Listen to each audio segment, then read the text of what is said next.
আমি একটা জিনিস ক্লিয়ারলি বলতে চাই, কোন এই হাসান মাহমুদ ওবায়দুল কাদেরের মতো বদমাইশটা কেন গ্রেফতার হয় নাই, এই প্রশ্ন কাকে করতে হয় আপনারা জানেন না?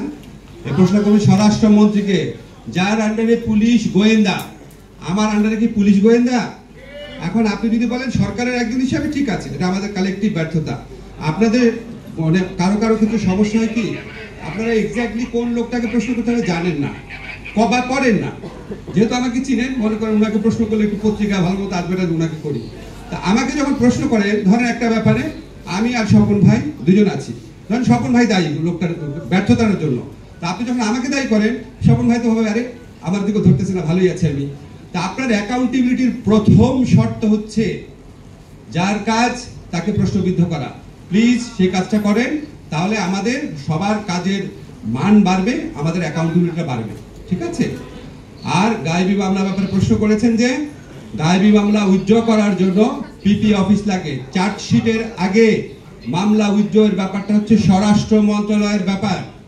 প্লিজ একটু শুনে রাখেন ভালো করে। চার্জশিট হয়ে যাওয়ার পরে আইন উপদেষ্টার ব্যাপার। তাও আমার ইচ্ছা সব হবে না, কারণ আপনারা নিশ্চয়ই চান না আমি সব বিচারককে নির্দেশ দিই। আমার করতে হবে পিপি অফিসের মাধ্যমে। আমাদের এখানে শেখ হাসিনার সাথে সাথে সমস্ত পিপি পালা গেছে, গেছিল কিনা বলেন? এখন পিপিদেরকে নিয়োগ না দিয়ে আমি কিভাবে কাজ করব? পিপিদেরকে নিয়োগ দেওয়া হয়েছে 4,500 পিপিকে। 4,500 পিপিকে নিয়োগ দেওয়া হয়েছে 1 লক্ষের মতো অ্যাপ্লিকেশনের উপর কাজ করে। আমার মন্ত্রণালয়ের লোকেরা রাত 9টা-10টা পর্যন্ত কাজ করেছে। এখন এই কাজগুলো তো সব চোখে দেখেন না। এখন পিপিরা নিয়োগ পেয়েছে। আমরা যেদিন পিপি নিয়োগ কমপ্লিট হয়েছে সেদিন ঢাকার সমস্ত বাংলাদেশের সমস্ত পিপিকে চিঠি দিয়েছি, যেই সমস্ত গায়েবী মামলা আছে ক্রাইটেরিয়া নির্ধারণ করে চিঠি দিয়েছি। এগুলি সবকিছু আইডেন্টিফাই করে আমাদেরকে জানান। 7 দিন টাইম দিয়েছি, আজকে পর্যন্ত হিসাব দিয়েছি। 51টা জেলা থেকে পেয়েছি, 13টা জেলা বাকি আছে। প্রথমত আমার লিস্ট লাগবে। তো আমাদের হয় কি, আমাদের একটা কমিউনিকেশন গ্যাপ রয়ে যায়।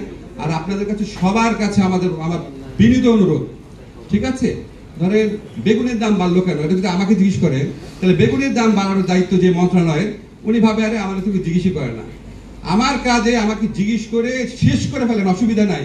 বাট প্লিজ প্রথমে জানার চেষ্টা করেন একটু আইন মন্ত্রণালয়ের দায়িত্ব কি, তারপর আমাকে যা ইচ্ছা প্রশ্ন করেন, কোনো অসুবিধা নেই।